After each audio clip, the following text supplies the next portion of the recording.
Vamos a mais um episódio da nossa série Literatura na Universidade Federal do Paraná. Nesse episódio, temos mais uma estreia na lista da Federal, a obra A Falência, da Júlia Lopes de Almeida. Então, vamos falar um pouquinho sobre a autora. Então, aí está a nossa Júlia Lopes de Almeida, uma das primeiras escritoras brasileiras, né? Então, uma das primeiras mulheres a surgir no nosso cenário literário e produzir uma literatura de qualidade, sim. Né? Então, ela era casada com um português, que era um poeta, o Filipe de Almeida, né? Então eles ficaram muito no eixo, assim, Brasil-Portugal. Então, eles moraram um tempo em Portugal, então ela teve também todo um trabalho artístico, cultural muito grande por lá, e aqui também no Brasil, né? E ela, então, foi romancista, escreveu romances, né? Então escreveu contos também, muito bons os contos dela, particularmente eu gosto até mais dos contos dela, como foi também cronista, foi teatróloga, além de toda uma produção também de livros didáticos, até mesmo histórias infantis. Então uma escritora com uma grande produção mesmo, agora até hoje. Bom, ela também no ponto de vista social, ela foi abolicionista, se bem que na época dela praticamente todos eram abolicionistas, né, toda aquela nata cultural brasileira. Mas o que é interessante, feminista, né? Ela simplesmente defendeu muitas vezes as causas da mulher, a participação da mulher na política, na sociedade, e também republicana convicta. Né? Também, no caso de ser republicana e abolicionista, na época, ali no final do século XIX, estava no pacote, né? Você ser abolicionista, você também ser republicano em certo sentido. Mas o fato também de ela se dedicar às causas da mulher é uma grande importância, não só como escritora, mas como cidadã. Tá? Bom, vamos observar que, do ponto de vista da literatura, ela está enquadrada dentro de uma estética que chamamos de realismo. Né? Realismo foi aquela estética ocorrida na virada do século XIX para o século XX, tendo iniciado oficialmente no Brasil com Memórias Póstumas de Brás Cubas, nosso grande Machado de Assis. Uma estética que se pautou por uma literatura que faz um retrato fiel da realidade, verossímil, coerente da realidade. A ideia é mostrar a vida como ela é. Tá? O que mais? O realismo foi uma estética também que procurou trazer uma análise psicológica dos personagens, ir a fundo um pouco agora na psicologia dos personagens. Assim, a Júlia Lopes, ela não foi tão assim psicóloga dos personagens. O Machado de Assis foi mais a fundo, mas também você nota algumas nuances assim na sua obra. E também aquele retrato, o realismo procurou fazer aquele retrato das contradições sociais da sua época, uma crítica social, também alguns problemas. Veja, então, na Júlia Lopes de Almeida, você tem esse retrato dessas contradições. Então, uma escritora que está enquadrada dentro do realismo, naturalismo. Bom, falando sobre a obra, aqui está A Falência, na edição, acho que é mais comum da Companhia das Letras, aí que você tem a obra chamada de A Falência. Ó, a primeira publicação, ela se deu em 1901, exatamente no início do século XX, né? Então, em 1901, aí vem a primeira publicação desta obra, embora já fosse conhecida em partes em publicações nos jornais. Né? Você tem nessa obra uma narrativa em terceira pessoa. Então você vai ter um narrador que é observador. Então um narrador que não participa como personagem, então ele conta a história de fora dela. Um narrador onisciente, porque ele sabe narrar, ele vai narrar não só o que os personagens fazem, mas também vai narrar em que os personagens pensam, né? Vai narrar também impressões, sensações, possibilidades. Então, como a gente diz, é um narrador onisciente. Bom, a obra está dividida em 25 capítulos. Os capítulos não são agora titulados, só aparece um número. Alguns capítulos maiores, outros menores, mas então toda a narrativa está colocada em 25 capítulos. Uma narrativa que vai seguir assim, um enredo um pouco mais linear. Início, meio e fim são narrados mais ou menos nessa ordem. Uma ou outra aí agora volta ao tempo, um ou outro flashback, mas é uma narrativa um pouquinho mais linear. Com relação ao ambiente, aqui também vale dizer, quando usamos o termo ambiente em literatura, ambiente é praticamente uma fusão dos elementos tempo e espaço. Tá? Então, qual vai ser o ambiente desta obra? Em destaque, aí a cidade do Rio de Janeiro, capital do Império e era agora a capital da República. E no ano, aparece até o ano, 1891. Veja, 1891 eram os anos iniciais do Brasil republicano. vivemos, de certa maneira, essa transição ainda do Brasil monárquico para o Brasil republicano, né? Então sai Dom Pedro II, entra Marechal agora Deodoro, depois Marechal Floriano. Então essa república ainda estava se consolidando no Brasil. Então, e é um Brasil pós-abolição da escravidão, a abolição que se deu em 1888. Então tudo isso ainda muito recente. Bom, o que nós vamos observar também, o que é importantíssimo nessa obra? Qual que era o produto carro-chefe da nossa economia? Era o café, né? Quem vive sem café? Essa que é a grande realidade. Então, o café era o produto que sustentava a nossa economia e por muito tempo vai se manter assim, até mesmo agora nos anos 10, depois de todo o início do século XX. Então, o café, turma, era o nosso produto carro-chefe. E víamos, turma, a chamada crise do encilhamento, que você vai ver lá na história. Então, como agora aquela ideia de o Brasil se desenvolver, então agora vamos aí liberar créditos, vamos imprimir dinheiro, então de repente tudo parecia que ia muito bem, mas acabou simplesmente gerando uma grande crise, com inflação, uma série de problemas. E o café, a cotação do café estava alta também no mercado externo. Então abriu pano, agora abriu, na verdade, brecha para a especulação, né? Vamos tentar ganhar dinheiro com esta alta. E com isso vem agora a derrocada. Aliás, aqui também convém trazer o seguinte comentário. Observe você que esta obra aqui, ó, o título já é um spoiler, né? De certa maneira você pode pensar assim, ó, não vai dar certo. Ó, o título, A Falência. Então eu vou contar a história de alguém que vai se dar mal, né? E essa falência veio por conta da crise agora no café. Assim, alguém que tenta lucrar agora em época de especulação e acaba se estrumbicando todo. Bom, o que mais? Falando sobre os personagens. Aqui então trago até um esqueminha para você perceber quais são os principais personagens. É uma obra que nos traz muitos personagens, mas o grande núcleo da ação se dá lá num palacete, no rico palacete, no bairro do Botafogo, né? Bairro do Botafogo, um grande prestígio à época e até hoje também ali perto do Centro Velho do Rio de Janeiro. Um grande destaque na obra, ele, Francisco Teodoro, né? O grande, agora comerciante de café, casado com quem? Com a Mila, ou simplesmente Camila. E desta união rendeu o que? O filho mais velho, o primogênito, o Mário, tá? O que mais? A Ruth, sensacional Ruth, gostava de tocar violino, muito sensível, ligada às artes, né? Nós vamos ter as duas gêmeas, também a Raquel, e aí agora e a Lia, quando começa a narrativa, possuem 6 anos. E então são gêmeas, duas irmãs gêmeas, né? E ainda vamos ter a Biju, uma criança que acabou morrendo muito cedo, não há maiores informações. Ainda dentro desse núcleo do Botafogo, então nós vamos ter aqui ainda a Noca. A Noca, gente, era uma mulher, mas faz tudo, praticamente uma governante mestiça, né? Uma herança de uma sociedade escravocrata, que era aquela autoridade na casa, um centro até nervoso, emocional, né? Todo mundo gostava da Noca, ela comandava também os outros empregados. E também vamos ter aqui a Nina. A Nina é um caso interessante. Ela, na verdade, era sobrinha, sobretudo, de Camila, era filha do irmão de Camila.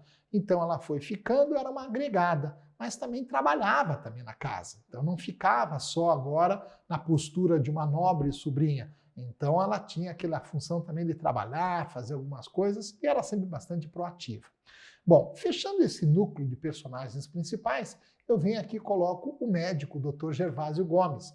O Dr. Gervásio Gomes, na realidade, ele foi praticamente um personal stylist contratado por Francisco Teodoro. Ele era um médico que simplesmente foi chegando para ensinar boas maneiras, hábitos mais nobres à família. E foi chegando e chegou demais, né? Porque entre ele e Camila aí haverá um relacionamento adúltero. Os dois vão ser amantes, conforme já fica evidente isso logo nas primeiras páginas, agora nos primeiros capítulos da obra. Tá? Bom, então estes são os personagens mais representativos. Bom, agora posso trazer para você assim, uma síntese do enredo. Então, quais são os elementos, agora os lances mais importantes? Vamos trazer o Era Uma Vez da história. Tá? Então, em destaque, a narrativa nos traz Francisco Teodoro, um português que vem ao Brasil muito simples, praticamente com a roupa do corpo, né? Uma origem humilde, que vai trabalhar duro. vai trabalhar duro, sempre mais guardando do que gastando, se tornou até um tanto quanto avarento em alguns aspectos, só que acabou se tornando um rico comerciante de café. Então, um sujeito respeitado por todos, porque sabiam da sua origem, um cara sério, que não era dado muita brincadeiras, tinha uma outra, de repente, até mesmo amante lá na zona, aí agora naquela uma prostituta ou outra, mas enfim, era um cara bastante sério na sociedade, né? E acabou achando um casamento. Por quê? Porque ele precisava ter uma espécie assim de um herdeiro para todo o seu patrimônio, para todo o seu império. E acabou se casando com a belíssima Camila, né? Ou simplesmente chamada Mila.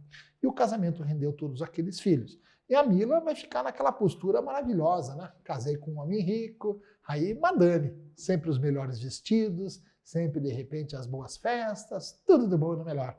E como se não bastasse, acabou ainda arranjando um amante lá que frequentava a sua casa. Bom, também temos já no início dessa obra, o movimento das docas do Rio de Janeiro, aquela região portuária até hoje, e que você vê sempre em discussão ali, estavam as grandes casas comerciais, então também há um destaque para o trabalho de todos aqueles carregadores de café, trabalhadores braçais, aquele calor desgraçado, insuportável na cidade do Rio de Janeiro, aquele trabalho duro.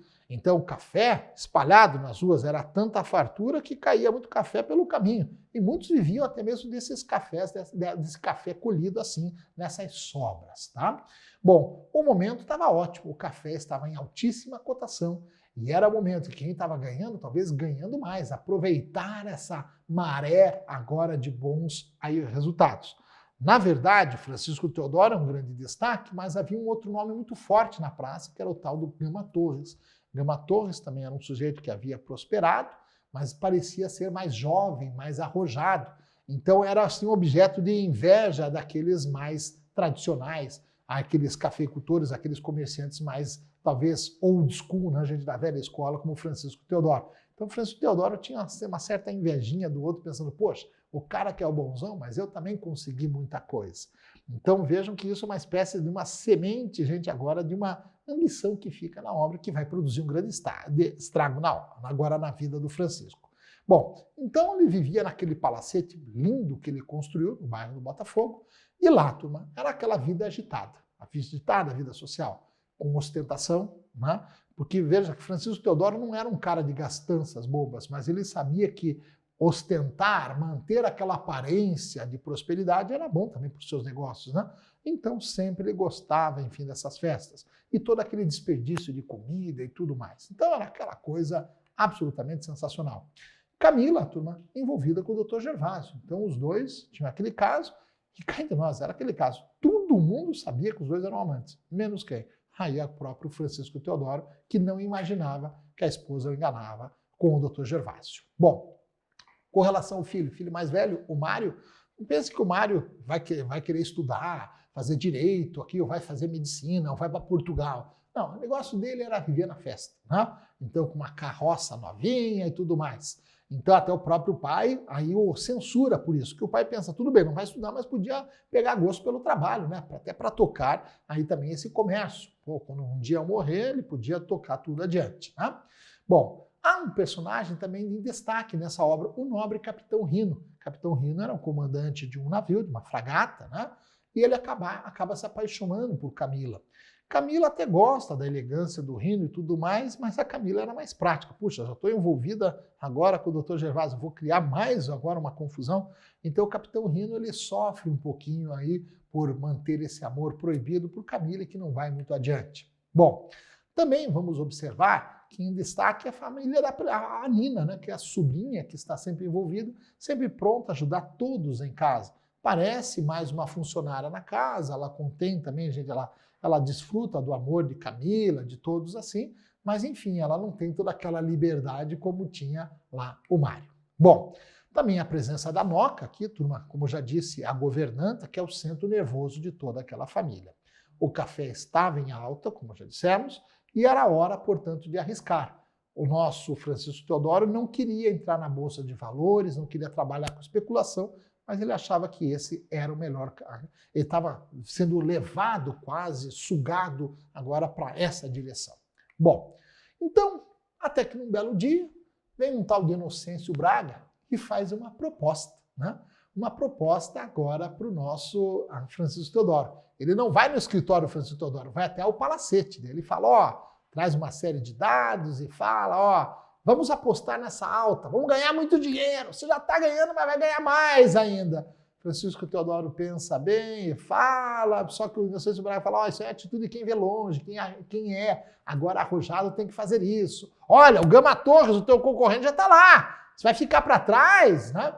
Bom, Francisco Teodoro chega e fala, vou pensar um pouquinho, mas não demora muito. Dias depois, ele aceita a proposta. E aqui, meu caro, já posso dizer, é o início do fim. Por que vai ser o início do fim?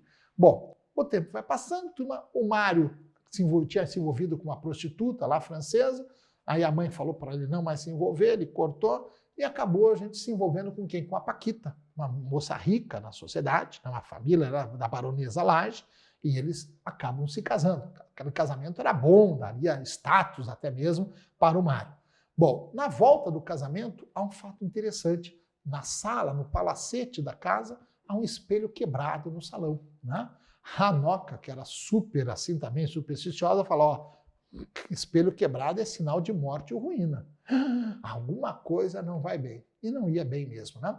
Aquele casamento de Mário foi um alívio, turma, para Camila e o Dr. Gervásio, porque o Mário odiava o Dr. Gervásio e sabia que o Dr. Gervásio tinha um caso com a mãe, né? Então ele não via a hora de chegar e acabar com aquela história da mãe, mas simplesmente não falava nada para o pai, também não queria trazer a desgraça. Então, para a Camila era uma boa que o Mário saísse de casa, até para ela ficar mais livre com o Dr. Gervásio.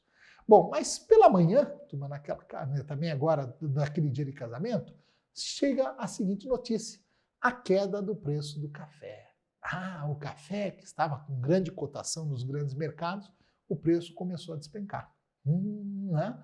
E começaram a surgir boatos, né? Desencontros também. Agora, o nosso Francisco Teodoro, que sempre encontrava o falante Inocêncio Braga, já não encontrava sempre, né? E resultado, as coisas não estavam andando bem. E aquilo, na verdade, nada estava bem e só iria piorar, como piorou. Então, os jornais, agora, todos os dias davam notícias, né? De baixa e mais baixa, e de repente começaram a surgir as primeiras falências, né? Algumas casas comerciantes começaram a fechar as suas portas. Então, falência mesmo, né? E, enfim, chegou a falência do próprio Francisco Teodoro. Quebrou. A sua casa de comércio iria fechar. Bom, não havia mais o que fazer. A família nada sabia. E a família vivia ainda naquela festa, naquela vida de opulência, de gastanças e tudo mais. E Francisco Teodoro começa a pensar o que fazer, né? E ele começa a se preparar para um suicídio, né? Já pensa numa arma, já pensa também em cartas, começa a escrever cartas. E o que vai acontecer? Ele, até que finalmente, ele resolve enfrentar a família. Antes, ele pediu até para que o Dr. Gervásio contasse a história para todos em casa, sobretudo a dona Camila, né? E quando o Teodoro chega à sua casa, quando todos já sabem, vai ser aquela cena bastante aí difícil, né? Todos estão sabendo, estão cientes, mas há aquela resignação. Parece que já houve uma morte, um luto, né? Não há nada o que fazer. Então ele encontra até mesmo apoio na família, então ele vê poucas palavras, muito carinho, né? Então a Nina demonstra algo brilhante. A Nina, que havia recebido uma casa de Teodoro, chega e fala assim, ó, Teodoro, vamos botar essa casa no nome das crianças, né? Então para elas terem um lugar para ficar. Teodoro até se emociona com a grandeza de Nina, né? Ele chora diante disso. E ele vai para o seu escritório, querendo saber de jantar, alguma coisa. E no escritório ele começa a escrever outras cartas, começa a se lembrar de tanta coisa da sua vida, o que ele venceu. Escuta agora o violino da filha tocando ao fundo, aquela brisa da noite, o cheiro das plantas. Olha que detalhe até bem sensorial, né? A brisa é um fenômeno táctil, né? O cheiro das plantas, um fenômeno olfativo. O violino de Ruth, um fenômeno auditivo. E diante de tudo isso, ele chega agora, vem e se mata, se dá um tiro no coração e morre. Então o grande Teodoro acaba se matando. Qual vai ser a repercussão disso, né? Simplesmente a família tem que refazer. E quem que vai ser o centro emocional dessa família? A Nina, né? Simplesmente eles vão ter que abandonar o casarão, será uma tristeza total, indo embora daquele castelo praticamente, né? Camila demora para aceitar aquela nova condição. Então, mas eles têm que se despedir do palacete. E vão morar onde? Lá na casa que era da Nina, que a Nina abriu para as filhas pequenas agora de Teodoro e Camila. Né? Uma casa pequena, os espaços são absolutamente diminutos e não existe fartura mesmo. Agora não vão morrer de fome, mas nada agora de bifes, de mignon, agora de que fim, agora aquelas super refeições. Nada disso, né? E olha, todo mundo vai ter que trabalhar para sustentar a família. E como é que vai ser esse trabalho? A Noca vai trabalhar como engomadeira. Ela vai chegar, lavar roupa para fora, passar também. A Ruth vai para as aulas de violino, vai dar aulas de violino. Tá? O que mais? A Nina cuida da casa. Só a Camila que não percebeu muito, estava na hora também de trabalhar. Mas a Camila também vai acordar, né? Então observa-se a partir desse momento a realidade de pobreza que estava ao redor da família, porque o Rio de Janeiro era e é uma cidade desigual. Então, enquanto eles viviam fechados no palacete, naquela bolha de prosperidade, eles não sabiam o que é a realidade. E agora eles começam a perceber aquela realidade de pobreza, né? Então, só que eles demonstram até uma solidariedade. Então, as crianças pegam as sobras de jantar para dar para uma tal de Jacinta, que era uma idosa paralítica que morava ali perto, né? Bom, Camila, daí depois resolve conversar com o Mário. Aqui há algo interessante, né? Veja que o Mário havia se casado com a Paquita. E quando estourou toda a crise, o Mário estava na lua de mel na Europa com a Camila. Naquela época, a lua de mel era extensa, de meses e tudo mais. E eles voltaram da lua de mel já agora com a Camila grávida. Então o Mário agora tinha que cuidar da mãe, cuidar das irmãs. E ele chega e fala assim agora para Camila, ó, Camila, a Paquita está grávida, vamos fazer o seguinte, ó, a Lia e a Raquel, as duas gêmeas, vão morar com a minha cunhada, tá? A Ruth vai morar comigo, tá? Então, e simplesmente a Nina fica com a casa aqui para ficar para cá junto com a Noca. E você, mãe, acaba se casando agora lá com o Dr. Gervásio. Todo mundo sabe que você tem esse caso com ele. Ficava feio, né? Então agora assumam essa relação que vocês têm, né? A Camila ficou louca da vida com isso. Isso é coisa da tua esposa, eu sempre detestei essa mulher. E ninguém vai dizer que eu tenho que fazer. Mas ela expulsa o filho, não quer mais falar com o filho. Mas observem que o Mário veio com uma proposta bastante pé no chão, né? Ora, vamos cuidar, vamos fazer o quê agora? O futuro, sobretudo, das duas gêmeas menores. Bom, o que vai acontecer? A Camila não aceita, mas depois de um tempo não adianta, né? As filhas acabam indo lá com a baronesa da Laje, né, a parente lá da Paquita, para ficar aí, para cuidar aí da educação delas, né? Bom, e a visita? E a Camila? O que ela vai fazer? A Camila chega e fala, putz, o Mário veio dizer que eu tinha que fazer, não era legal, né? Mas por que eu não aceito mesmo a minha condição com o Dr. Gervásio?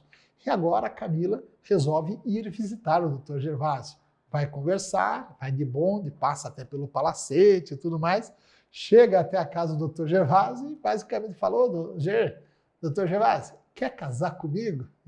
E a resposta dele é não. Por quê? Ele já era casado com uma outra mulher. Na verdade, era casado, havia sido traído, né? Mas como não havia separação, ele não podia se casar com outra. Então, a única condição que ele podia ficar com a Camila era de ser amante dela. Camila se sente super humilhada, super ultrajada diante disso, né?